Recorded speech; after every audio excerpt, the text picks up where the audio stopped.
Deixa eu ficar aqui. Sim.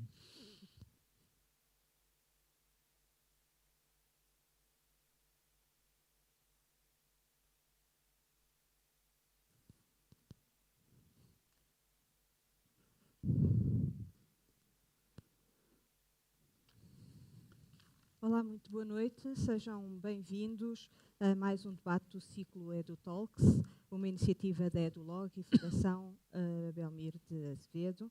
Neste debate procuraremos saber se estudar é para todos, apesar dos avanços das políticas públicas na promoção da equidade na educação em Portugal, parecem persistir desigualdades no acesso e nas condições de sucesso ao ensino superior.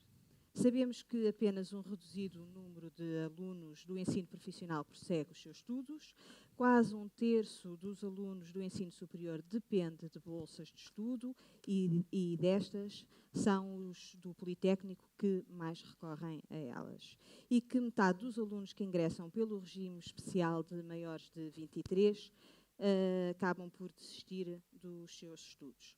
Numa altura em que estão a decorrer os exames nacionais do ensino secundário e que os seus estudantes se preparam para a primeira fase de acesso ao ensino superior, vamos avaliar as condições de equidade nesse acesso. São meus convidados o professor João Redondo, presidente da Associação Portuguesa do Ensino Superior Privado, a professora Elsa Justino, administradora dos Serviços de Ação Social da Universidade de Trás-os-Montes e Alto Douro e que exerceu funções de chefe de gabinete do secretário de Estado do Emprego e Formação Profissional, o professor Leandro Almeida, que é presidente do Instituto de Educação da Universidade do Minho, e o professor José Ferreira Gomes, ex-secretário de Estado do Ensino Superior. Antes de partirmos para o debate, vamos ver uma reportagem sobre este tema.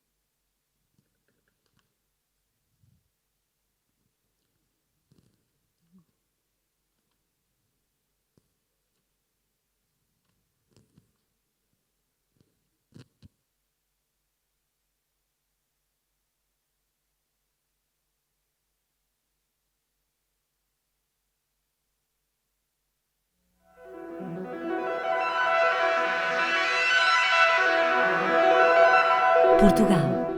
De um país pobre, analfabeto e predominantemente rural, Portugal conheceu a partir de meados do século XX um processo de industrialização e melhoria das condições de vida, ainda que muito precárias. Este desenvolvimento, aliado à Revolução de 74, permitiu uma evolução do nível educativo do país, numa época em que a escolaridade obrigatória se limitava à 4ª classe.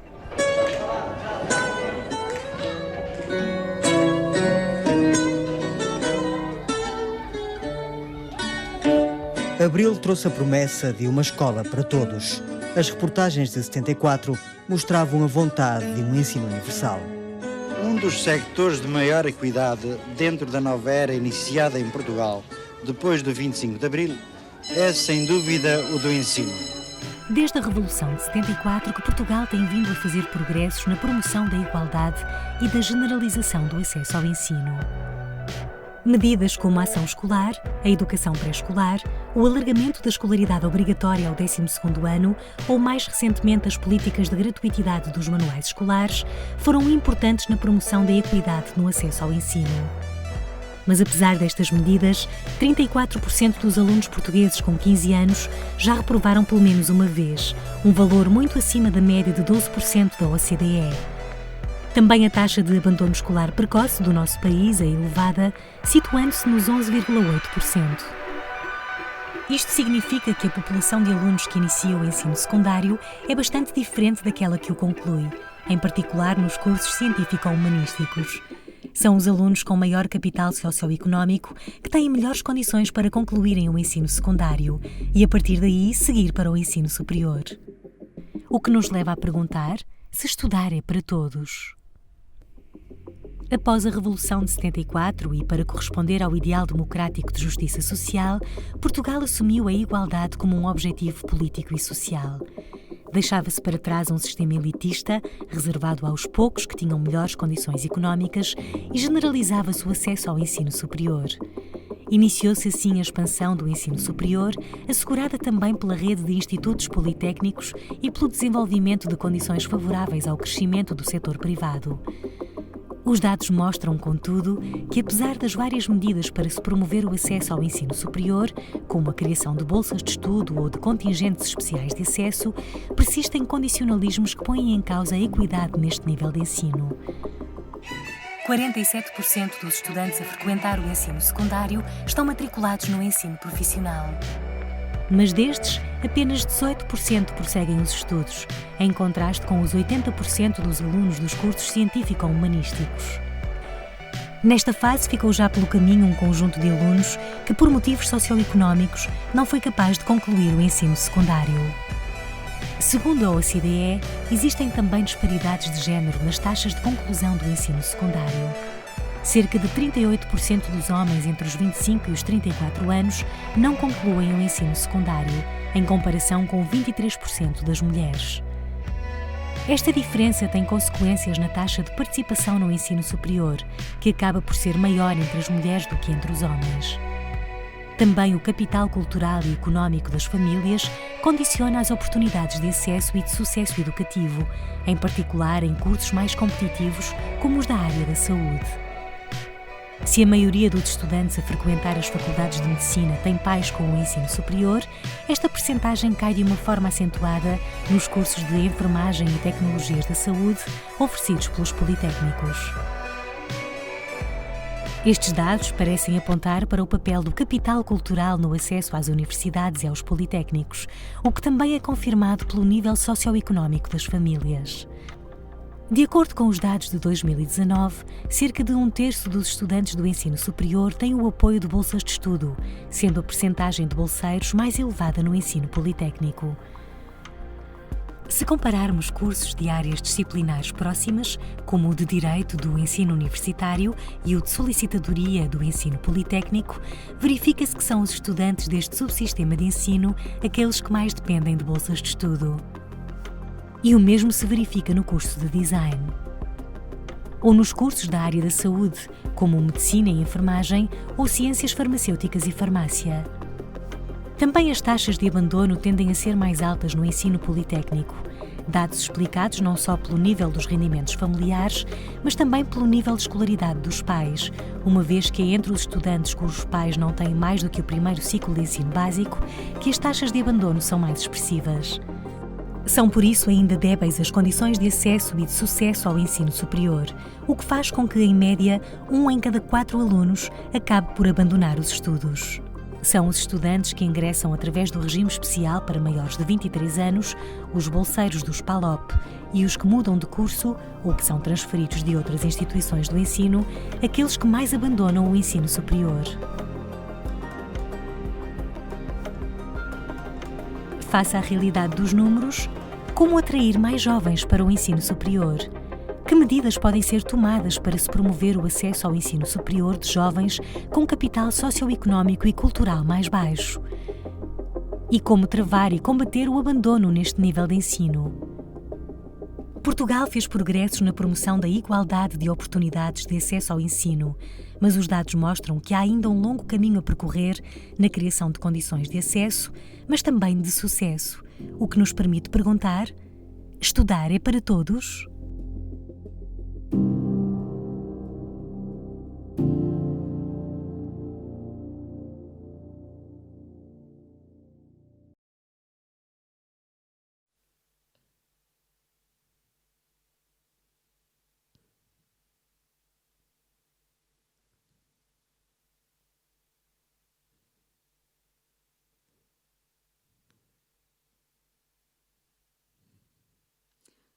Professor José Ferreira Gomes, hoje a manchete do Público falava em alunos ricos e em alunos pobres. Podemos dizer que, apesar do 25 de Abril, esta desigualdade ainda persiste no ensino superior? Sim, é bem conhecido que o sucesso dos alunos ao longo de todo o percurso educativo, desde o básico até ao superior, que está fortemente relacionada seja com o estado socioeconómico, seja com o capital educativo, digamos, com o nível educativo dos pais. Isso acontece em Portugal e acontece em todo o mundo. Nós temos uma situação mais grave, a meu ver, porque tem escasseado as políticas públicas de apoio ao sucesso dos estudantes em todos os níveis. No superior são escassíssimas, no básico e secundário também não são claramente suficientes. E são os jovens, os alunos mais frágeis em termos sociais que vão ser as vítimas desse desequilíbrio. Temos de lembrar que Portugal tinha uma alfabetização residual de 10% ou pouco mais no princípio do século XX, quando os países da Europa tinham atingido já a escolaridade básica universal e que, como foi dito na peça, só a partir de no fim da década de 50 é que a escolaridade obrigatória ultrapassou os 4 anos ou os 3 anos. Eu sou um bocadinho mais de cabelo branco e ainda a minha geração, para as meninas, era só a terceira classe obrigatória. E isso mantém um efeito que se vê até hoje. De onde é que vem esse efeito? A grande reforma de generalização, embora o crescimento da escolarização tenha vindo desde o princípio do século XX, tenha vindo progressivamente a sentir-se, quer no básico e secundário, quer no superior, mas a um ritmo baixo. O grande passo de reforma foi em 72. Foram as reformas de Veiga Simão, que foram interrompidas imediatamente pelas convulsões social e política e que vieram a ser retomadas com a criação dos Institutos Politécnicos em 1980 e o crescimento no que toca ao superior veio a dar-se só, de facto, entre 85 e 95. Se formos comparar, por exemplo, com a Espanha, com os nossos vizinhos imediatos, só entre 1985 e 95 é que a nossa taxa de participação no superior, o nosso número de alunos no superior, por 1 milhão de habitantes, como queiram medir, igualou ou até ultrapassou um pouco o espanhol. Antes disso, tínhamos mantido sempre um atraso grande. E, no básico e secundário, temos de lembrar que a enorme resistência que, ao longo de décadas, todos os governos encontraram de facto, porque todos os ministros da Educação assinalavam a necessidade de recuperar ou de instituir um ensino técnico, um ensino profissional, alguma forma de alternativa à via liceal tradicional, e isso só veio de facto a ser feito já neste século, essencialmente. E, portanto, chegamos ao princípio do século XX com um abandono escolar muito grande. Um abandono escolar que eu diria escandaloso. E por isso, ainda hoje, temos uma escolaridade média da população portuguesa muito baixa e temos uma participação no superior que já é comparável, próxima de muitos países, nossos parceiros europeus, ao nível de licenciaturas, ao nível de licenciados na faixa mais jovem, dos 25 aos 29, segundo o Eurostat, nós ultrapassamos os espanhóis, os franceses, os alemães, mas ao nível de licenciados. Agora, ao nível do ensino superior completo, indo desde os nossos TESP até os graus mais elevados, estamos ainda um pouco aquém. Onde estamos ainda fortemente carentes, e em termos de uma sociedade equilibrada, isso creio que é bastante grave, é no nível 3 e 4 do Quadro Nacional de Qualificações, o que significa indivíduos jovens, 25, 34, se quiserem, nessa faixa, que tenham um ensino secundário, académico ou profissional, mas essencialmente o profissional. Isto é, essa área está ainda altamente deficitária. Professor Leandro Almeida, a pergunta é a mesma e acrescentava como é que se pode combater este atraso? Eu ia aproveitar a intervenção do professor Ferreira Gomes no sentido de que, efetivamente, há uma baixa literacia. Exato. E nós temos, a nível de estudantes ingressantes, uma percentagem muito elevada de estudantes de primeira geração. Portanto, estudantes que não têm uma retaguarda familiar e académica de trás, muitas vezes compatível com aquilo que são os desafios, as exigências do ensino superior. É evidente que o ensino superior se pode adaptar trabalhar, modificar no sentido do acolhimento destes estudantes, mas também não pode descer, não pode alterar a sua missão, a sua forma de não corresponder aos objetivos sociais. Efetivamente, o primeiro ano no ensino superior, nomeadamente em relação a estudantes que provêm de estratos sociais de algum déficit cultural, social e económico, é um ano probatório muito significativo e as estatísticas que temos, nacionais e internacionais, apontam que é um ano crítico. Estudantes que ingressam, vindos destes estratos, com níveis mais baixos de literacia, níveis mais baixos de numeracia, hábitos de trabalho, por vezes, também não muito apetrechados, baixa autorregulação, baixa autonomia, ou seja, são estudantes que, efetivamente, face à entrada, ao impacto da entrada, algumas vezes não têm os recursos pessoais e carecem de uma atenção por parte das instituições, por parte dos professores e por parte dos serviços, no sentido de alguma articulação entre aquilo que são estas características e aquilo que são as exigências. Nós temos trabalhado um pouco numa lógica de observatório. Alguns estudantes entram com expectativas um pouco irrealistas. Né? É necessário que o estudante traga algumas aspirações para o ensino superior, traga alguma motivação, traga algumas expectativas de enfrentar, e algumas vezes eles ou trazem expectativas muito baixas e isso não é suficiente para, enfim, corresponderem àquilo que são as necessidades, as dificuldades, as exigências. Outra vez trazem também algumas expectativas um pouco irrealistas e, mais uma vez, o background familiar deles não os ajudou a explorar, a conhecer, a ter vivências que lhes permitissem, no acesso ao ensino superior, ter uma postura um bocadinho mais adequada, preparada, mais autónoma para enfrentar as dificuldades várias. E essas dificuldades não são só a nível académico, às vezes são também a nível interpessoal, a nível emocional, e tudo isso, às vezes, em relação a estes jovens de estratos sociais menos favorecidos, coloca bastante em causa. É um desafio, por vezes, superior àquilo que são os seus recursos e é fundamental apoiar. Algumas vezes, docentes, estudantes mais velhos, através de esquemas de mentorado, de acompanhamento, de trabalho, de apoio aos estudantes, os serviços, conseguem ajudar estes estudantes e as primeiras semanas são de alguma crise, mas progressivamente eles vão se integrando. E temos tido, de facto, relatos a nível nacional de boas experiências no acolhimento institucional, na lógica de apetrechar, não é de substituir, não é de diminuir as dificuldades, mas de apetrechar os estudantes, ajudando o estudante a ser mais autónomo, mais competente para enfrentar as tarefas e as exigências que encontra. Obrigada. Dr. Elcio Justino, as bolsas são uma forma de promover a equidade?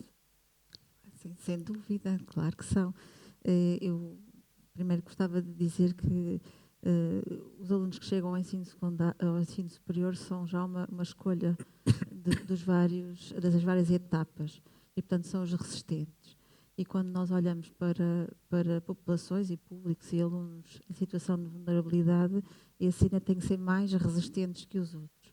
E, portanto, é fundamental que haja um mecanismo de apoio social, um mecanismo de acolhimento e de apoio social que permita a esses alunos ter confiança para chegar ao ensino superior, porque nós sabemos que as famílias com baixa condição socioeconómica são bastante adversas ao risco. Temos que pensar que esses alunos estão em posição também de, se calhar, ir para o mercado de trabalho e apoiar essas famílias. Muitas vezes os pais estão desempregados e esses alunos tenham mais probabilidade de entrar no mercado de trabalho do que os pais. E, portanto, é preciso olhar para esta questão da área social com muito cuidado e pensar que este mecanismo é essencial para criar uma dinâmica de democratização. Depois, quando olhamos bem para o sistema de atribuição de bolsas no ensino superior, claro que a ação social é uma coisa muito mais vasta, vai desde os apoios indiretos, que são cantinas, residências, saúde, bem-estar, etc. Mas quando olhamos para o programa de bolsas de estudo, que é o programa mais importante, não é?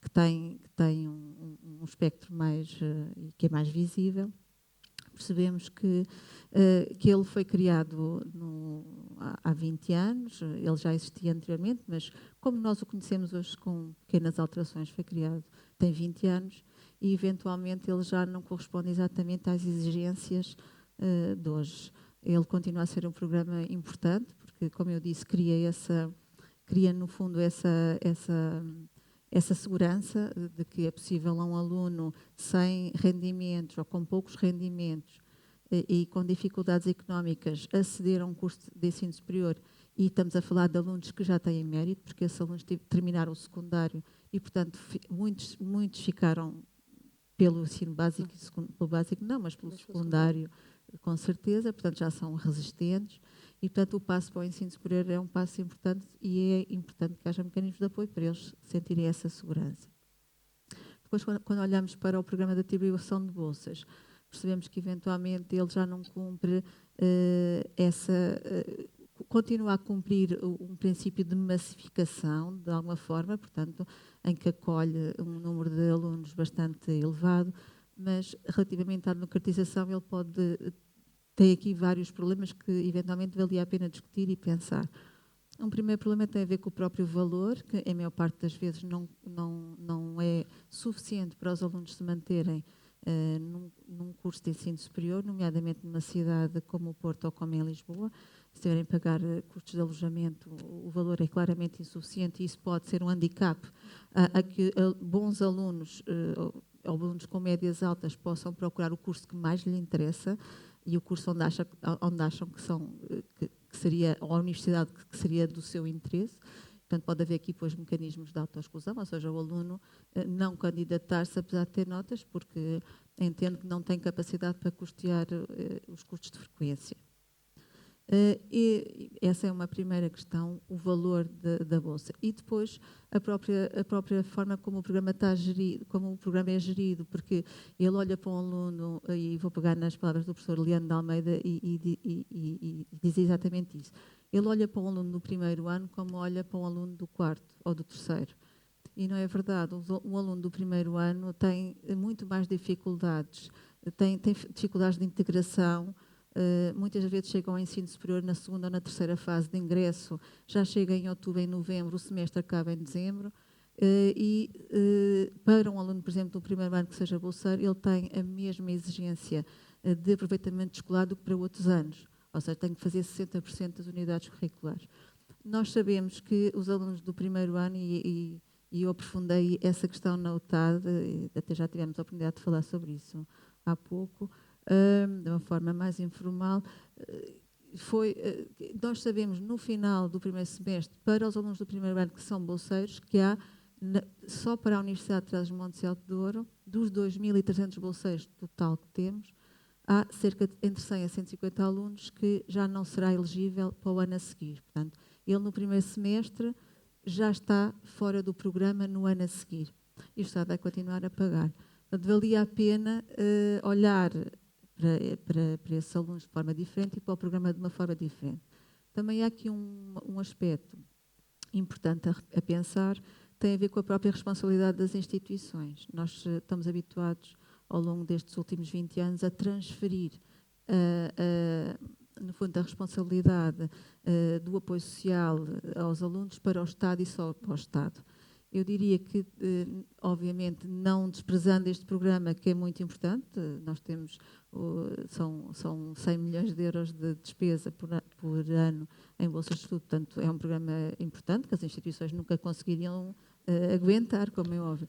Mas valia a pena olhar para dentro destas questões e destes públicos que depois ficam aqui fora deste, no fundo, Pronto a Vestir, que é um grande programa massificador, e as instituições trabalharem um bocadinho internamente para não só acolherem públicos que não cabem neste programa de atribuição de bolsas, porque este programa do Ministério de Atribuição de Bolsas é um programa, de alguma forma, é um programa de base familiar, portanto é quase uma prestação familiar, é preciso apresentar os rendimentos das famílias, etc., é um programa muito burocrático, é preciso apresentar muita documentação, mas valia a pena as instituições, olhando para a sua realidade regional, olhando para os seus públicos e olhando para os seus problemas internos, porque serão diferentes entre elas, desenharem pequenos programas até na área da responsabilidade social e proporem até à sociedade há algumas medidas, e com recursos próprios ou até com recursos que fossem captar na sua área de influência, criar outro tipo de programas e completar este grande programa de massificação e democratização olhando à realidade daquilo que é hoje a realidade do ensino superior. Professor João Redondo, em que medida é que o ensino privado contribui ou não para a promoção da equidade? Antes de mais, boa noite. Eu acho que o ensino privado teve e continua a ter um papel preponderante, não só para esta questão da equidade, mas previamente a esta questão da equidade, para a democratização do acesso ao ensino superior. Não há muitos anos atrás, a expansão que se verificou no ensino superior verificou-se muito à conta da intervenção e do papel que as instituições de ensino superior privado desempenharam nessa altura. Foi por aí que se deu a maior abertura na expansão, passa a repetição, na expansão do ensino superior. E, olhando para as estatísticas da época, portanto há 20 e tal anos atrás, o percentual de estudantes carenciados era superior no ensino superior privado àquele que se registava no ensino superior público. Tudo isto teve alguma evolução e, por volta de 97, 98, com o Ministério do professor Marçal Grilo, foi quando foi introduzido este programa, o programa que deu origem a este programa de bolsas, nessa altura com valores ainda muito residuais comparativamente àqueles que verificamos hoje, mas já com uma expressão interessante, que isto é um problema transversal, não tem que ver com o ensino privado ou com o ensino público, a carência socioeconómica verifica-se transversalmente e, pela primeira vez, em termos de política de apoio social aos estudantes, se verificou, de facto, uma preocupação com o estudante, independentemente do subsistema que ele viria a frequentar e, portanto, os critérios de acesso às bolsas foram definidos de igual forma para o setor estatal e para o setor não estatal. Com uma pequena diferença, em termos de qualidade da bolsa, qualidade e quantidade, porque à época eram muito menos estudantes e as bolsas eram de valor superior e, portanto, mais consistentes e com uma possibilidade de utilização e de subsistência superior àquela que tem hoje. O crescimento do número de estudantes carenciados fez com que o valor da bolsa diminuísse, mas ao mesmo tempo que se alargasse o universo dos estudantes abrangidos por esse apoio. Nos dias de hoje, os números que ali apresentaram em termos gerais, na ordem dos 30% de bolseiros no sistema, mas no ensino superior privado o número é muito inferior. Os estudantes bolseiros correspondem a cerca de 13%. E estamos a falar de bolseiros que se candidatam, não estamos a falar do sucesso do requerimento. Portanto, cerca de 12 mil estudantes apresentam requerimento e cerca de 11 mil e qualquer coisa têm o seu requerimento deferido. Portanto, entre os 12% e os 13% dos estudantes bolseiros são bolseiros do ensino superior privado. Curiosamente, esse número repete-se, corresponde basicamente a 12% ou 13% dos estudantes do ensino superior privado. Os estudantes do ensino superior privado, cerca de 12% a 13% também, são estudantes bolseiros.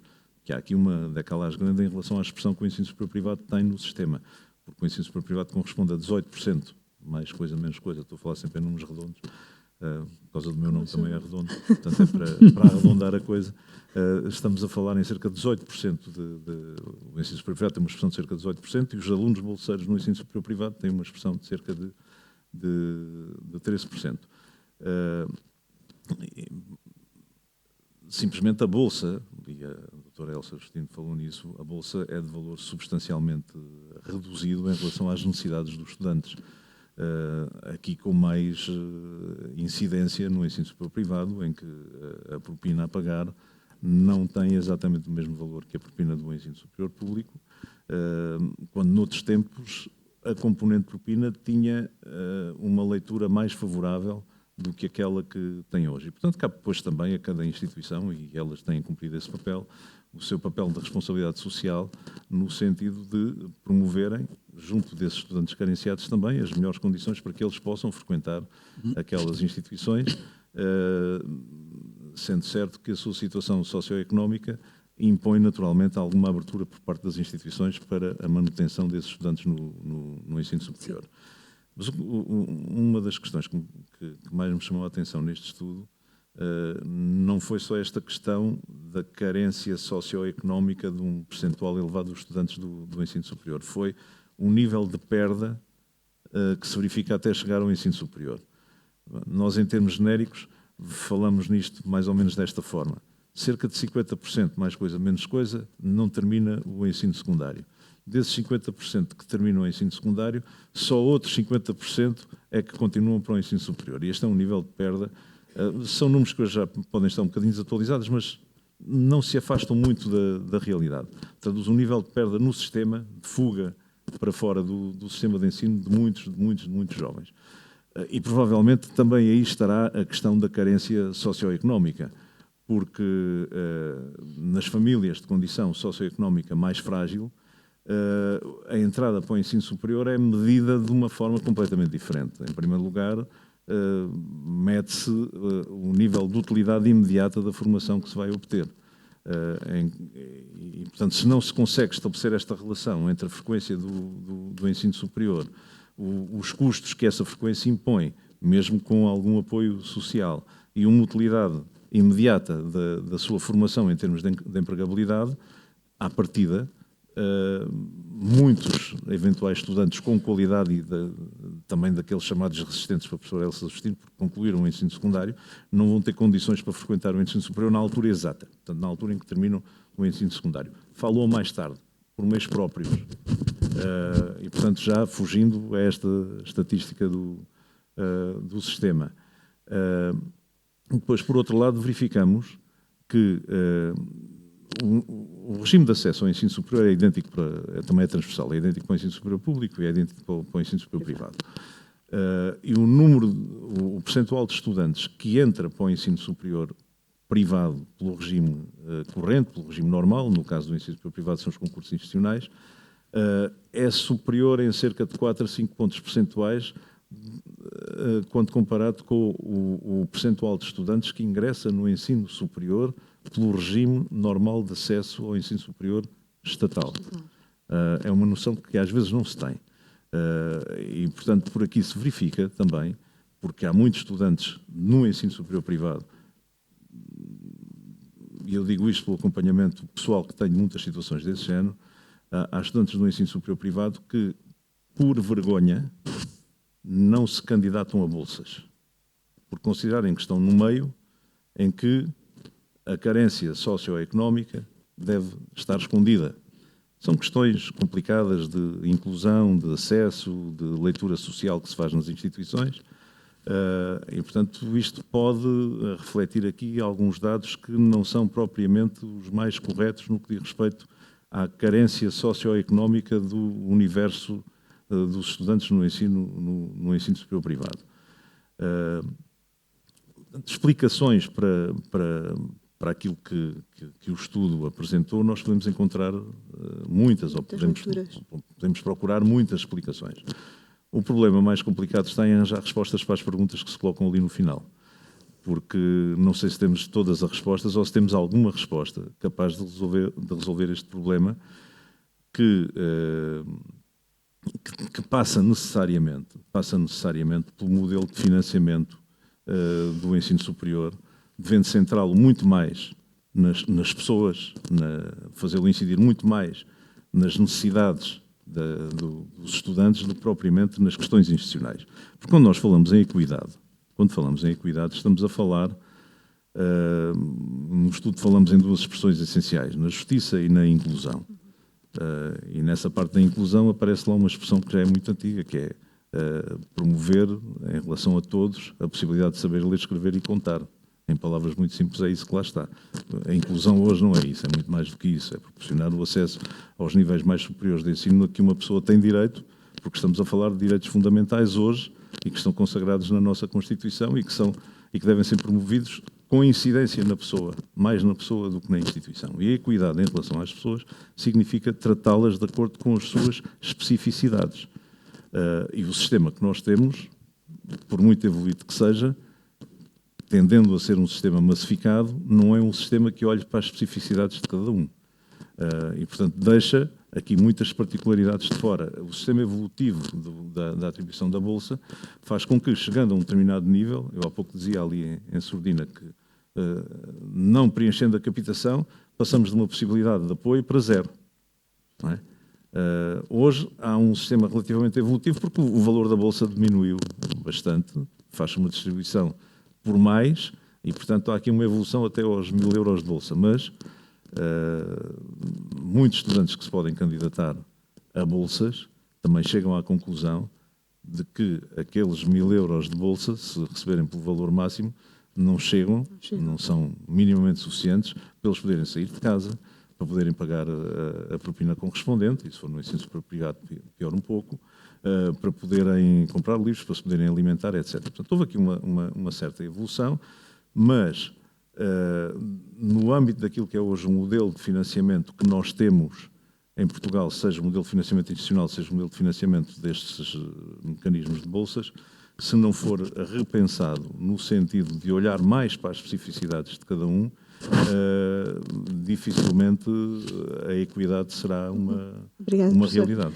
Professor Ferreira Gomes, os politécnicos, sobretudo nos politécnicos que há mais alunos com bolsas, perguntava-lhe se vieram trazer equidade ou, pelo contrário, vieram sublinhar estas diferenças entre os alunos mais ricos e os alunos mais pobres. Eu creio que vieram trazer equidade no sentido em que criaram uma nova oportunidade de ensino superior que se pretende diferente, ou que se pretendia diferente, e que em muitos casos é diferente, e oferecer essa oportunidade a um público que desejavelmente seria diferente daquele que procura o ensino universitário. Embora isto, os objetivos iniciais que se podem ler nos instrumentos legislativos, quer da reforma de Veiga Simão, quer depois da criação dos politécnicos em 1980, quando dos primeiros apoios do Banco Mundial, as intenções nunca tenham sido bem traduzidas em políticas públicas de desenvolvimento e de acompanhamento dessas intenções. E, portanto, o que temos hoje, essa diferença, não é mais do que o resultado do desempenho no secundário. Estamos a falar largamente, no ensino universitário, muito largamente das colocações por regime nacional, por concurso nacional de acesso. No ensino politécnico é menos relevante, mas também é significativo em muitas áreas. E as escolhas dos estudantes em áreas como sejam, por exemplo, as engenharias, em que aparecem com as mesmas etiquetas, portanto, não aparecem para a sociedade com uma diferenciação muito grande, é feita uma escolha que, muitas vezes, é colocada em primeira e em segunda escolha. E, portanto, o resultado está lá. O resultado, automaticamente, é que como os alunos de nível socioeconómico, os alunos mais frágeis têm notas mais baixas no secundário, vão ter um direito de escolha segundo no acesso, vão escolher esses cursos. Segunda escolha, e portanto, todos os resultados comparativos, quer entre cursos, quer entre instituições, largamente se podem explicar por esse fator. Não estritamente. E há um exemplo que a mim, que eu não consigo explicar completamente, é que, por exemplo, na Universidade do Porto, e é um estudo, está aqui o professor Sérgio Cabral que o dirigiu aqui há uns anos, na Universidade do Porto, o curso dos 50 ou mais cursos de primeiro ciclo e mestrado integrado que são oferecidos, o curso onde a percentagem de pais ou de mães com ensino superior, ou de qualquer maneira com, chamemos de capital educativo maior, o curso onde isso é maior, não é a medicina como pensaríamos, ou as medicinas como pensaríamos pela relevância mediática do curso, mas é um curso de Engenharia e Gestão Industrial da Faculdade de Engenharia. Porquê? Não sei explicar completamente, até porque hoje, nos últimos anos, a nota de acesso tem subido muito, mas estes dados referem-se a anos mais antigos, em que a nota de acesso não era nada de extraordinário, mas era a realidade. A minha explicação seria, se quiserem, a explicação tentativa seria que essas famílias teriam mais informação e, portanto, identificaram aquela oportunidade de percurso que não ocorre a outras famílias que veem só os cursos profissionais tradicionais, o direito, a medicina, a farmácia, etc. Portanto, acho que temos um quadro, de facto, de estratificação muito marcado, que não é só entre nós, mas que entre nós está muito marcado e que temos de trabalhar. Creio que muito do esforço tem de ser feito no todo o percurso educativo até lá, para que percamos muito menos jovens do que perdemos hoje, e que cada um seja levado realmente ao seu limite potencial. E nesse sentido, a primeira referência que é dada no documento preparado pelo EduLog de motivação, a primeira referência define o que é equidade, mas define o objetivo, que é que consiga que todos os estudantes possam, todos os possíveis candidatos, possam realizar o seu potencial. Portanto, no acesso, creio que o que deveríamos procurar é cada jovem, estamos a falar do acesso de jovens, cada jovem que considera a hipótese de enfrentar o ensino superior, que o deveria poder enfrentar em função do seu potencial. Como sabemos, não é isso que se mede, porque é impossível de medir, seria possível melhorar, mas seria sempre difícil, e o que medimos é uma capacidade de responder a uma bateria de questões, sejam de informação direta, sejam presumidamente mais de outro tipo, mas sempre muito dependentes do treino e, portanto, da qualidade da escola onde o aluno frequentou, qualidade no sentido de o preparar para aquele objetivo. E as diferenças que encontramos também entre escolas públicas e escolas privadas têm muito a ver com isso. Provavelmente os pais vão encomendar uma missão e a missão é realizada e esses jovens vão ficar um pouco acima do seu potencial relativamente aos jovens que estão numa escola mais massificada, em que os professores têm menos motivação ou menos pressão para fazer esse treino, se quiserem. Não tem outra explicação para essa diferença, para além dos pequenos truques que por aí correm, que conhecemos e que deveriam ter sido evitados, claro, já, ou pelo menos atenuados já. Claro. Professor Leandro Almeida, das palavras do professor Ferreira Gomes, o que nós podemos concluir é que o berço continua continua a ser muito forte no acesso ao ensino superior. Sim, eu ia pegar aqui um pouco na questão das bolsas, porque em algumas instituições, nomeadamente instituições que eu diria que não estão concentradas nos grandes centros de Porto e Lisboa, acabam por ter um papel muito importante. Uns anos atrás, a agência patrocinou um estudo coordenado pela Universidade de Évora, envolvia Lisboa, Évora, Porto e Minho. E nós verificamos que nós não temos o nível socioeconómico em termos de profissão, de rendimento, mas tínhamos o indicador de habilitações académicas dos pais. No primeiro ano, efetivamente, o abandono estava associado a baixos níveis de habilitações dos pais. Aquele abandono que não é mudança de curso, porque é aquele abandono que o aluno faz estrategicamente, não está no curso que quer, e no ano a seguir tenta de novo, ou numa instituição ou noutra, na mesma ou noutra, ou no mesmo curso ou noutro, no mesmo curso só noutra instituição, logicamente, mas verificamos que, efetivamente, aquele aluno que abandona o sistema estava bastante contaminado pelas habilitações académicas dos pais. Interessante é que, passado 3, 4, 5 anos, porque o estudo acompanhou os alunos que entraram em 2009, 2010 nestas 4 instituições, nós verificamos que se atenuava fortemente a origem social, mais uma vez, em termos das habilitações académicas dos pais, e aparecia uma taxa de permanência, uma taxa de conclusão de cursos muito similar nos vários grupos constituídos. E o que é que nós fomos verificar? É que a bolsa de estudos era um fator determinante, ou seja, era uma variável que introduzia aqui diríamos nós, um efeito relevante no trabalho que o aluno fazia, no sentido de cumprir aquilo que são as metas para poder beneficiar desse recurso e concluir a sua formação. A questão que me coloca, a questão do berço, de facto, a gente não pode ser tão determinista assim, mas as coisas existem, nós temos estas situações, estas discrepâncias, aquilo que são as oportunidades educativas num ambiente familiar de menos recursos sociais, económicos, culturais, são bastante diferentes, não é? As experiências que os jovens têm, eu estou a imaginar, e que é relevante para este tema aqui, que são os projetos que os alunos formulam para o seu futuro, não é? Os projetos vocacionais, os projetos de carreira, não é? Alguns jovens entram fragilizados e esta fragilidade está muito associada a essa origem social também.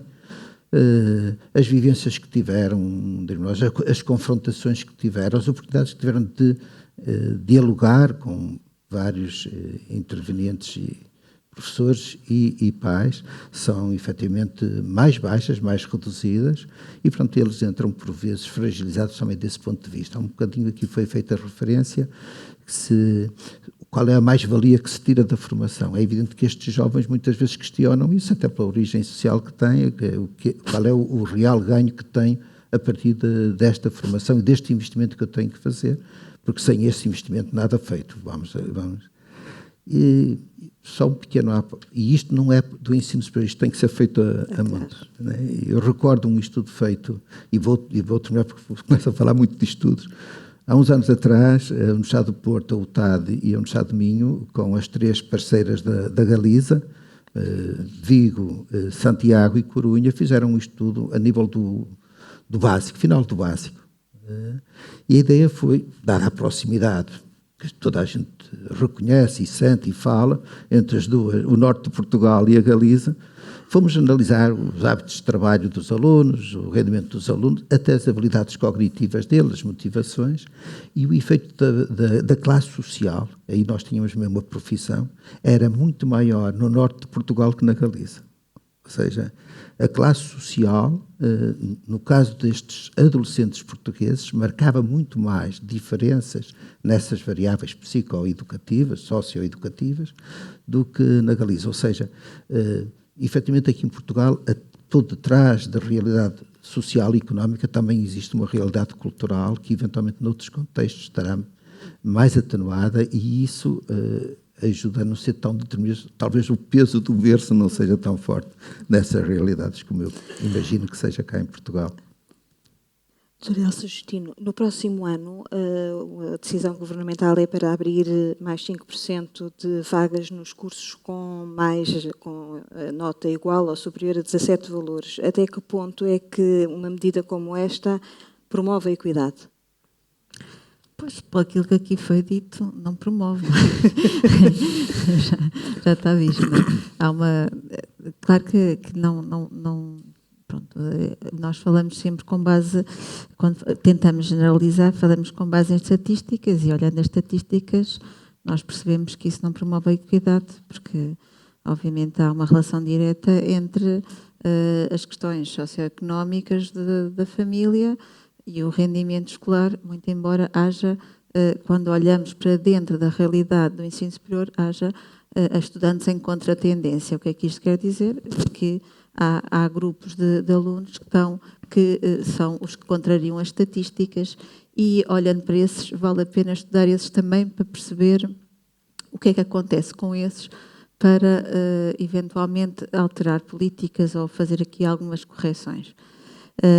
Mas a montante, porque, obviamente, no ensino superior já não se vai corrigir nada, aquilo que eu acho, quando estamos a falar do ensino superior e da entrada no ensino superior, já não olhar para o sistema só por essa via não faz sentido, porque as correções têm que ser feitas antes e as medidas têm que ser tomadas antes para promover essa equidade, não é no fim que se vai promover a equidade. Mas a sua pergunta é interessante, mas a resposta, se calhar até nem falava mais nada, era não. Para mim não vai promover nada, não é? Disso não me parece que isso vá promover qualquer questões de equidade. De qualquer das formas, quando olhamos para, e o que eu queria ressalvar e pôr as pessoas a pensar na sala, se calhar um bocadinho contra esta tendência de só analisarmos estatísticas e por essa via temos um retrato do sistema que também não o explica totalmente, olhar algumas realidades em contra-tendência e perceber o que é que acontece, por exemplo, com alunos de baixa condição socioeconómica com grandes resultados escolares. E também eles são poucos, portanto, eles não aparecem nas estatísticas, são os invisíveis, são talvez os improváveis, mas eles existem. E na UTAD tive a oportunidade de estudar alguns desses alunos. Os alunos tinham mais de 16 valores no ingresso num curso da UTAD e, portanto, poderiam ter optado por ir para os nossos concorrentes, entre aspas. O nosso maior concorrente é o Politécnico do Porto, mas eventualmente para a Universidade do Porto ou para Braga, e não o fizeram. E, portanto, estudando esses alunos, o que é que daí resultou, assim, grosso modo, porque é uma questão mais complicada de explicar aqui em 2 minutos, mas olhávamos para esses alunos, o que nos diziam, e o que interessa aqui relevar é, primeiro, eles tinham um percurso ao nível do ensino secundário de grande exigência, imposto pela família. Eram famílias muito disciplinadas, apesar de baixa condição socioeconómica, muito disciplinadas. Havia uma grande ordem moral doméstica. O que é que isto quer dizer? Uma grande ordenação das coisas, e eram alunos que de alguma forma eram fruto da escola pública. A escola para eles tinha resultado, tinham feito o seu percurso na escola pública.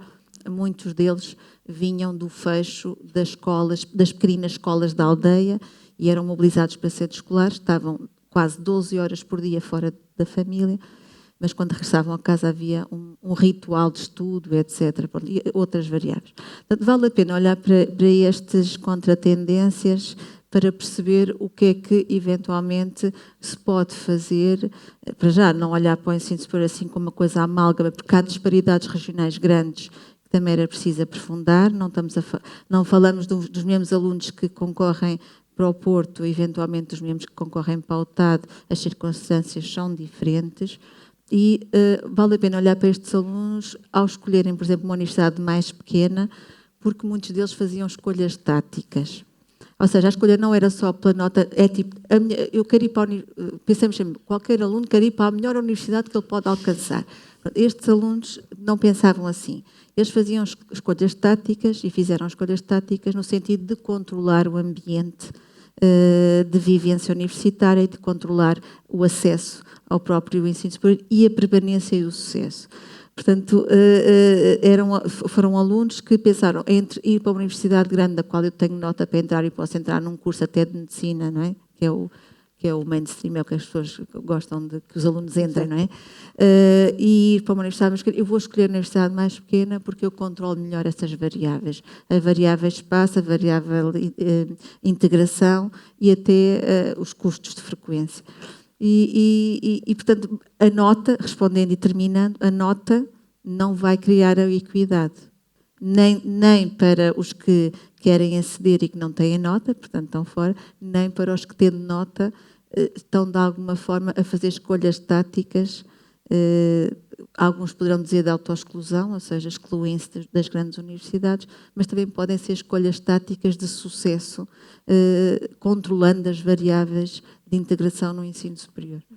Professor João Redondo, estamos aqui muito focados nos alunos do secundário, dos cursos gerais. O que eu lhe perguntava é como é que se atrai outros tipos de públicos ao ensino superior? Para além dos outros tipos de público, permita-me aqui uma pequena observação, porque estávamos a falar da questão também do mérito que os estudantes devem ter para aceder ao ensino superior.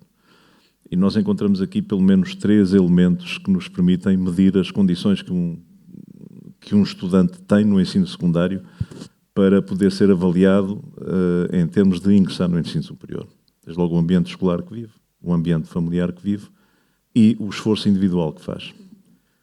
E não há regras que permitam valorizar o esforço individual em função das situações socioeconómicas menos favorecidas que alguns estudantes têm. Um estudante com uma classificação muito elevada, que viva num excelente ambiente escolar, num excelente ambiente familiar, faz muito menos esforço individual para alcançar a nota mínima de 10 do que faz um estudante que vive em ambientes hostis, permanentemente hostis, quer do ponto de vista familiar. Faz ou pode fazer, quer dizer, e não há uma fórmula que resolva isto em termos de permitir valorizar aquilo que é efetivamente o esforço individual desses estudantes, de modo a que eles se possam aproximar, e aí sim, quando eu falo em equidade, falo nestas condições específicas que cada um vive e que devem ser tidas em conta para valorizar o seu percurso. Depois, por outro lado, também, no que diz respeito aos estudantes, se quisermos, do público regular, que são aqueles que vêm diretamente do ensino secundário, acho que o regime de acesso que nós hoje temos em vigor não dá a resposta adequada àquilo que um regime de acesso no atual sistema devia dar. O que é que eu quero dizer com isto? Em primeiro lugar, que o regime de acesso ainda vive da ideia dos tempos em que a procura era muito superior às vagas oferecidas. O regime de acesso é o mesmo. E isso verifica-se em 3 ou 4 ofertas educativas, como é o caso da Medicina, ou da Engenharia Industrial da Faculdade de Engenharia de Porto, ou de mais uma meia dúzia de cursos. Em muitas situações, com mais incidência no ensino politécnico do que universitário, é verdade, mas também em muitas universidades, se nós percorrermos os dados do preenchimento das vagas, encontramos muitos cursos em muitas universidades e em muitas universidades dos grandes centros, desde Porto, Lisboa e Coimbra, que não preencheram todas as vagas e que deixaram até muitas vagas por preencher. Ficando muitos estudantes de fora, como vimos, a perda que há é enorme e muitos desses estudantes ficam de fora porque não preencheram aquilo que o regime de acesso exige hoje. Desde logo, a questão que muita gente tem vergonha de falar, que é a questão da nota mínima. A questão da nota mínima veio afastar do ensino superior milhares de estudantes. Porque a questão da nota mínima assenta essencialmente no momento, no exame que é feito naquele exame. E quem se conseguir preparar bem para fazer o exame, ou porque tem apoio familiar, ou porque tem apoio escolar, ou porque tem apoio de explicações, ou seja aquilo que for, consegue resolver esse problema daquele momento, sem ter mais mérito do que outros, que tendo tido aproveitamento, porque estamos a falar de estudantes que têm aproveitamento no secundário e que ficam pelo caminho tendo tido aproveitamento no secundário porque não conseguiram obter aquela nota mínima naquela prova específica naquele momento. Portanto, este é um problema que eu acho que tem de ser pensado, já foi equacionado nos variados organismos que se preocupam com estas questões, desde o Conselho Nacional de Educação ao Conselho Coordenador do Ensino Superior, enfim, à Comissão Nacional de Acesso ao Ensino Superior. Esta questão é muitas vezes chamada à colação. Parece que toda a gente já percebeu isto, mas há um medo terrível do impacto negativo que pode ter a leitura de ideia de facilitismo que se está aqui a colocar agora para que os estudantes com menos qualidade possam entrar para o ensino superior, e não é exatamente isso que está em questão. A questão dos outros públicos, tem sido feito um esforço enorme, não apenas pelo ensino privado, mas muito particularmente pelo ensino superior privado, porque o ensino superior privado, sem ter estudantes, não sobrevive mesmo. Portanto, quando estamos a falar de instituições privadas, quando deixam de respeitar aquilo que são os critérios de viabilidade económica que têm de respeitar, a sentença é a sentença de morte, não é ao contrário daquilo que se passa com as instituições de ensino superior público, porque quando têm dificuldades económicas se levam num contrato de programa com o Estado e são refinanciadas para continuarem a funcionar. Há aí uma diferença enorme entre um setor e outro, não é? E portanto, as instituições privadas, para além do mais, têm de se preocupar em recrutar, em captar estudantes para além do regime normal, e fazem-no utilizando os mesmos critérios que seguem as instituições públicas, desde logo aproveitando regimes especiais, como os maiores de 23 anos, mas que não são naturalmente o suficiente para alimentar a capacidade instalada que existe quer no ensino superior privado, quer no ensino superior público. Agora, não há receitas milagrosas para isto, quer dizer, é necessário, de facto, fazer um esforço grande, ir ao encontro daquilo que são as necessidades de formação dessas camadas que já são diferentes das necessidades de formação dos estudantes que vêm diretamente do ensino secundário, porque hoje esses estudantes que vêm diretamente do ensino secundário acedem ao ensino superior com uma expectativa muito diferenciada, e isso também em função da questão da condição socioeconómica que vivem, como eu dizia há pouco, para um estudante que tem origem numa família de condição socioeconómica de vantagem, a preocupação em obter uma formação que lhe dê retorno imediato não é a mesma, porque a família pode sustentar a ideia de espera de uma melhor oportunidade, aconselhá-lo a ir fazer aquilo que ele de facto quer fazer, que mais gosta, enquanto a pressão que se exerce sobre um estudante de origem de uma família carenciada do ponto de vista socioeconómico é completamente diferente. Tens de fazer uma coisa que dê emprego imediato, que tenha retorno imediato. Portanto, isso condiciona muito, muito a escolha. Portanto, muitos desses estudantes, daqueles que ficam de fora, mas concluíram o secundário, vão mais tarde aceder ao ensino superior por via de outros regimes de acesso. E já com uma outra preparação e com outra capacidade para escolher aquilo que realmente querem fazer. E como é que a escolha, é pelo menos a leitura que nós conseguimos fazer, como é que a escolha é feita? É feita de acordo com a oferta formativa que existe, permitindo a esse estudante que já desenvolve uma determinada função profissional completar a sua formação no âmbito dessa função profissional, ou porque lhe dá acesso a uma promoção, ou porque lhe dá acesso a mais conhecimento, mas aqui nunca se percebe muito bem o que é que realmente está em causa, não é? Obrigada, mas só uma questão relativamente à questão da solicitadoria e do direito.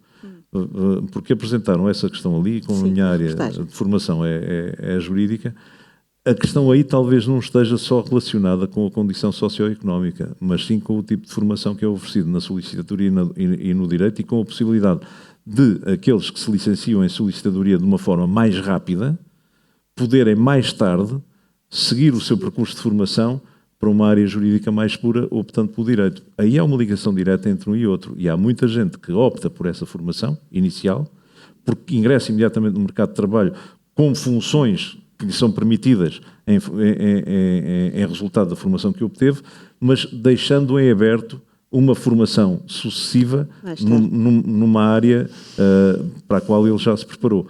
Talvez esse seja um bom sinal, uma boa leitura que se possa fazer para a oferta de formações para captar outro tipo de mercado de estudantes. E abríamos agora o debate ao público. Perguntas?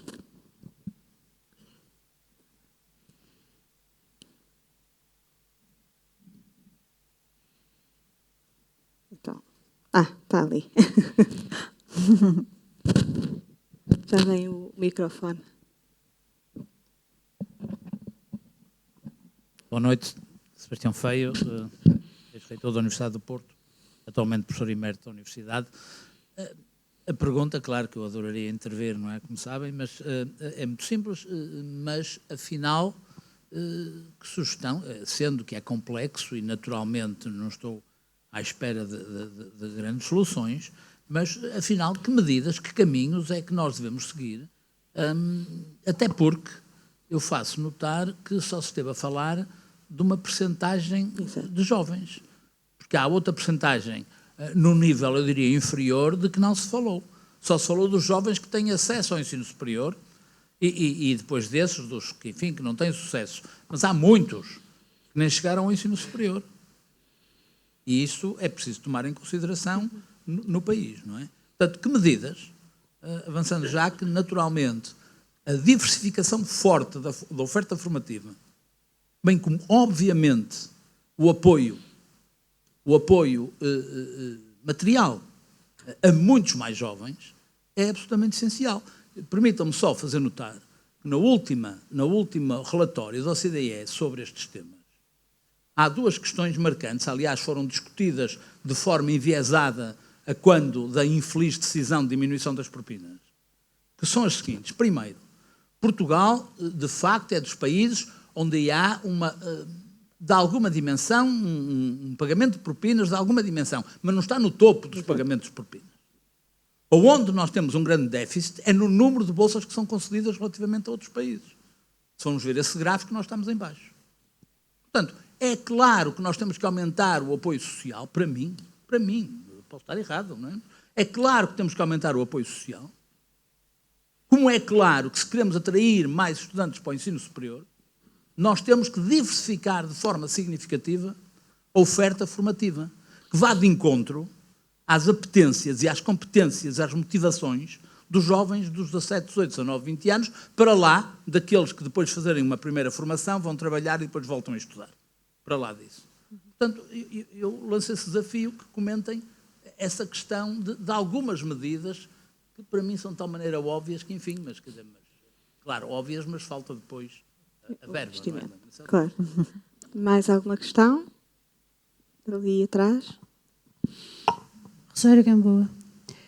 Eu o que primeiro gostava de dizer que é muito importante esta reflexão, aprecio muito os comentários que foram feitos e considero que a doutora Elsa, de uma forma muito particular, referenciou algumas situações específicas, tal como o professor Leandro, que têm a ver com o apoio que as próprias instituições podem fazer.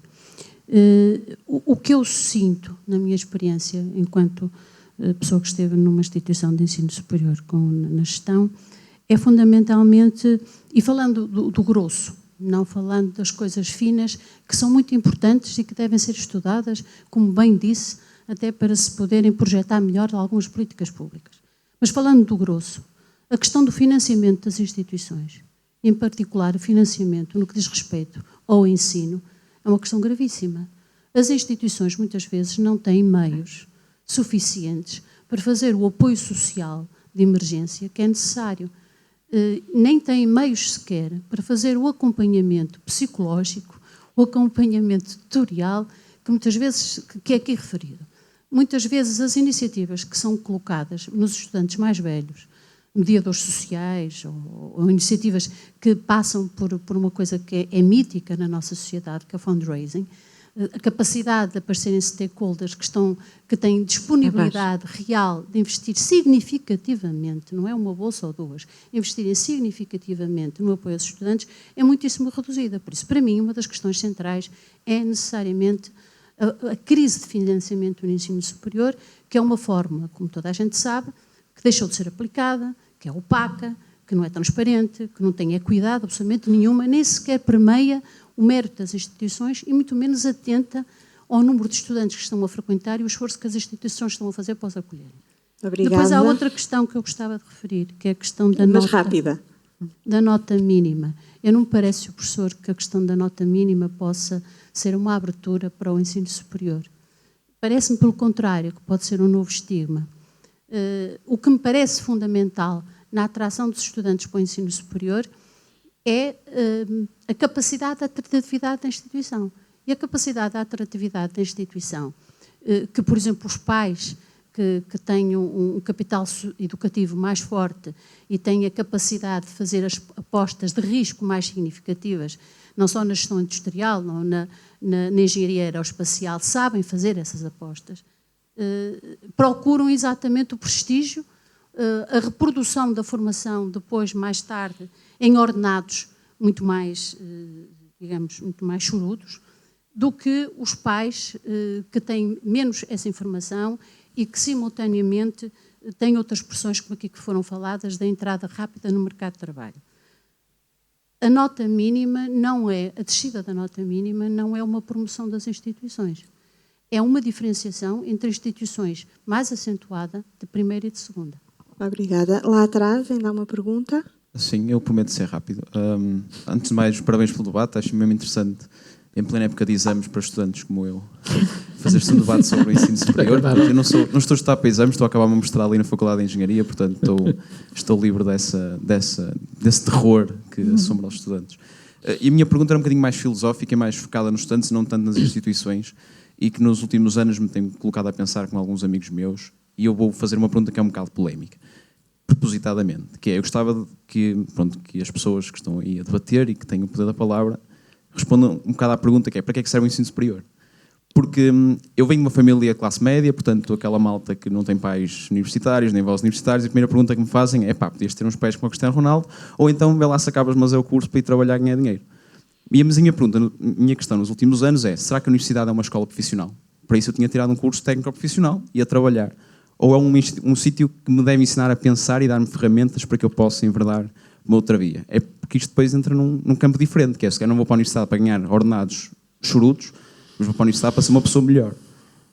Pronto, isto é uma pergunta um bocado complicada, porque eu, ao longo destes anos, vejo muita gente na universidade. À sua pergunta. Vejo muita gente na universidade e que, de facto, tem mérito técnico excelente, mas enquanto formação humana, se calhar eu considero não tão excelente. E não estou a dizer que sou o exemplo para seguir, mas gostava que me fosse esta pergunta, porque estamos no ensino superior em instituições, perdoem-me a expressão, de elite, ou neste caso de elite criativa, mental, até que ponto é que não estamos a transformar estas instituições numa escola profissional que não está a dar esta capacidade criativa às pessoas que por lá frequentam, mas sim uma perspectiva profissional, se calhar não é respondida, como disseram muito bem, se calhar as perspectivas são altas e de repente a malta vê-se num beco sem saída. Obrigada. Professor, quer responder às 3 super rápido, porque já sabemos 10 minutos, para dividir pelos 4. Muito complicado. Para que serve a universidade, eu não sei, não tenho discurso sobre isso, mas serve para tudo o que você disse.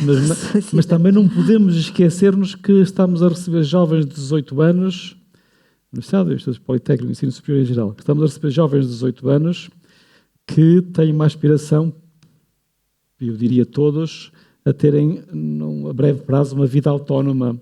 E nem todos são filhos do Cristiano Ronaldo, portanto, nem todos têm só a aspiração a gerir o património familiar. E, portanto, a universidade, qualquer que seja a universidade, tem de ter todas essas preocupações, mas também a preocupação de habilitar o jovem a seguir o seu percurso autónomo e, portanto, a ter uma vida profissional na linguagem de hoje. Creio que não podemos evitar isso. Os caminhos para resolver o nosso problema. Eu tenho para mim que o professor Sebastião Feio, que essencialmente está correto, eu insistiria na necessidade de as nossas escolas básicas e secundárias darem mais apoio individual aos estudantes, aos seus alunos, e também no ensino superior e particularmente as universidades. A minha experiência, a minha observação é que as universidades falham porque muito do seu público tem menos carência de apoio direto, pessoal, e elas sentem menos a necessidade de se aproximarem do seu público. E esse é o problema do primeiro ano em particular, mas não só. Obviamente que há problemas financeiros aí, como ali a senhora ex-presidente do Instituto Politécnico do Porto lembrou, mas não são só problemas financeiros, são também problemas de vontade de intervir, de capacidade de se organizarem para intervir. Em relação às bolsas e ao apoio financeiro que também é preciso para reter os estudantes, obviamente que temos estudantes com dificuldades, estudantes dos que acederam, dos que já entraram nas nossas portas. Temos de lembrar que há aqui uma dificuldade que me parece grande. O limiar para terem bolsa hoje, pensemos numa família, digamos, tradicional, 2 pais e 2 filhos, que tenham um na universidade ou no Instituto Politécnico. 2 pais tenham um vencimento mínimo. 2 pais com um vencimento mínimo, numa família de 4 membros, está acima, substancialmente, aqui a professora Justina corrigir-me-á se eu errar, está acima substancialmente do limiar de bolsa. E, portanto, estamos a falar disso. E o nosso limiar de apoios sociais está lá em baixo. Nem podemos falar disso, comparando com o limiar de apoio em Bolsa de Ação Social no ensino superior. Portanto, temos aqui uma situação comparativamente delicada. Agora, isto é o limiar. Agora, o valor da Bolsa, se queremos que verdadeiramente aqueles que têm mérito se mantenham os 2, os 3, os 5 anos numa instituição de ensino superior, esse claramente é insuficiente. Obrigada, professor. A percentagem de bolseiros passou de 25% para 30%, mais ou menos, quando se introduziu a rampa de acesso do valor da bolsa, portanto, baixando o valor médio, mas isso tem de haver muito cuidado. Os 130 milhões que hoje são concedidos seguramente são insuficientes. Resposta breve em relação às propinas. A questão que o professor Sebastião Feio também colocava.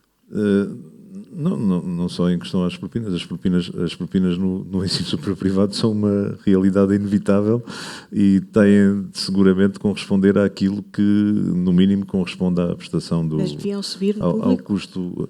Não, o que eu acho em relação às propinas, mas isso é a minha opinião sobre um novo modelo de financiamento, é que a propina deve corresponder à prestação, ao custo da prestação efetiva, da educativa efetiva.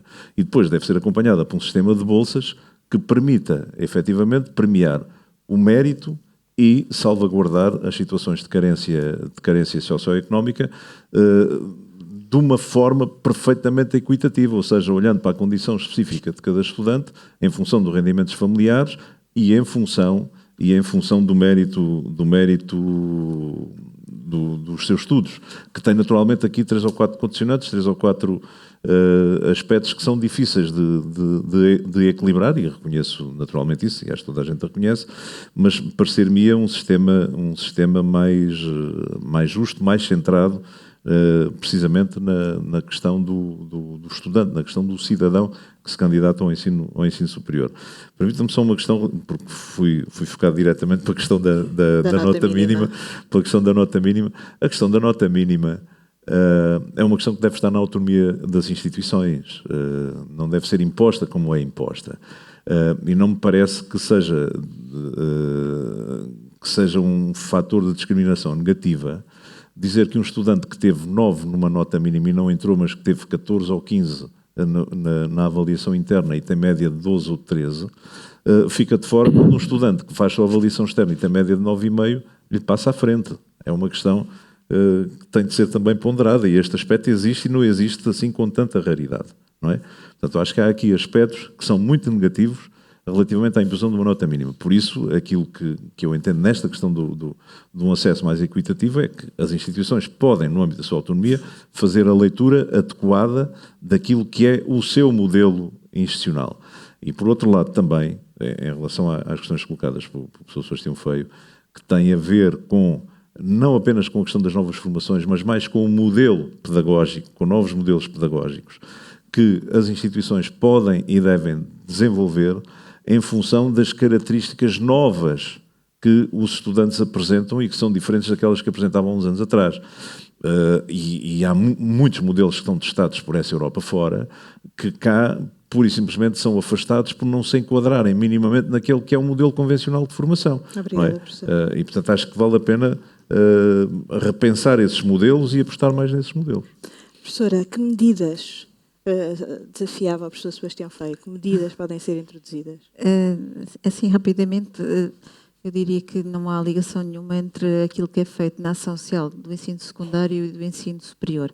Há uma falta de ligação e a própria ação social no ensino básico é muito precária, é muito feita nas escolas sem grande tecnicidade. Depois, se nós também compararmos o nível de apoio dos estudantes do superior relativamente ao secundário, eu fiz essas contas já há uns tempos, o nível de apoio médio no ensino básico e secundário de estudantes de apoio social dava 6 euros por estudante. Portanto, agora com a medida dos livros, se calhar dá mais. E, portanto, nós estamos a falar eventualmente, de trabalhar, obviamente que o ensino superior é muito importante e os 130 milhões que são gastos é um valor muito substancial, mas valia a pena olhar também para o ensino secundário e perceber o que é que se poderia fazer, nomeadamente no final do secundário, da ligação ao superior. Valia a pena potenciar os melhores alunos, e quando falo da nota 17 e das notas e dos melhores alunos, que é sempre um tema interessante e que as pessoas gostam, não resolve o problema da equidade, mas é o que é mediático, valia a pena eventualmente potenciar alguns alunos, majorando para esses alunos já e potenciando esses alunos que já vêm com apoio social, dando-lhes já a oportunidade deles entrarem no ensino superior já com o apoio social concedido. Isso ajudaria imensas famílias a ganhar confiança para seguirem estudos. Depois só dizer uma coisa muito rápida relativamente ao que disse o professor João Redondo, que eu estimo imenso, mas dizer-lhe que o aumento do valor das propinas que refletem o custo real de ensino tendem a influenciar negativamente as taxas de participação. Isso está estudado e está publicado em muitos sítios. Portanto, há uma correspondência direta entre uma coisa e outra, portanto, é preciso ter cuidado com esse discurso. Dizer que os mais ricos pagam depois para os mais pobres e, portanto, isso vai resolver o problema da equidade, porque depois quem é rico paga mais propinas e isso traz dinheiro ao sistema e, portanto, isso não é verdade, porque, como eu disse, os níveis de confiança à entrada do ensino superior são importantes e nas famílias de baixos rendimentos, se houver propinas altas, isso influencia negativamente a decisão. Portanto, é preciso atender a isso e olhar a isso. Pronto, não vou dizer mais nada. Obrigada, professor Leandro. Para que é que serve a universidade? E era mais difícil, mas... Agora não. Essa pergunta ninguém quer. Eu penso que quando nós temos diferentes perfis de estudantes, né? Portanto, eles quando chegam à universidade também trazem objetivos e aspirações diferentes e também querem investir em coisas diversas. E eu penso que a universidade e o Instituto dos Politécnicos tem uma diversidade de oportunidades, cria uma diversidade de oportunidades para estes jovens e menos jovens, conforme a idade deles, né? Crescerem do ponto de vista e desenvolver a competência na área científica, na área técnica, mas também na área cultural, na área humana, na área social. Portanto, aqui não podemos pôr só em cima das instituições uma responsabilidade. Os próprios jovens trazem perfis, trazem necessidades e têm que fazer esse investimento. Pode acontecer, de facto, aqui algumas discrepâncias. A professora Elsa fazia referência aos estudantes em contratendência. Eu penso que aqui, e também houve uma intervenção muito virada para as questões dos serviços, para os apoios. Penso que seria interessante introduzirmos nesta lógica dos números, nestes dados estatísticos, por vezes alguns estudos mais qualitativos. Sim. Nós encontramos às vezes situações, né? Vejam, os alunos mais maduros que entram no ensino superior, como sejam os maiores de 23, têm uma taxa de abandono superior. Exato. Ou seja, há aqui pequenas situações que nos podem fazer refletir sobre variáveis. Temos, por exemplo, não digo nos cursos de média mais alta, não é? Há aquele estudo do efeito de cascata sucessivo, não é? Feito pelo CIPES, mas naqueles cursos intermédios encontramos alunos que entraram no curso de primeira opção e abandonam. E encontramos alunos que entraram na terceira opção e ficam.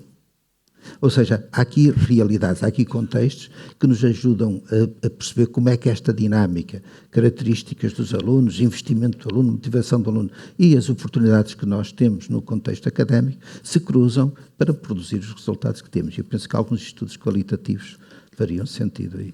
Muito obrigada a todos. Este tema da equidade nós vamos continuar a discuti-lo, vai ser em dezembro, num congresso, numa conferência internacional da EduLog, agendada para dezembro, que será dedicada a este tema. Além da análise da realidade portuguesa, vamos também conhecer e debater sobre a realidade nos Estados Unidos da América, na América Latina e também em alguns países do norte da Europa. Por isso, o convite é para ficarem atentos e até lá. Muito boa noite. Obrigada a todos. Boa noite.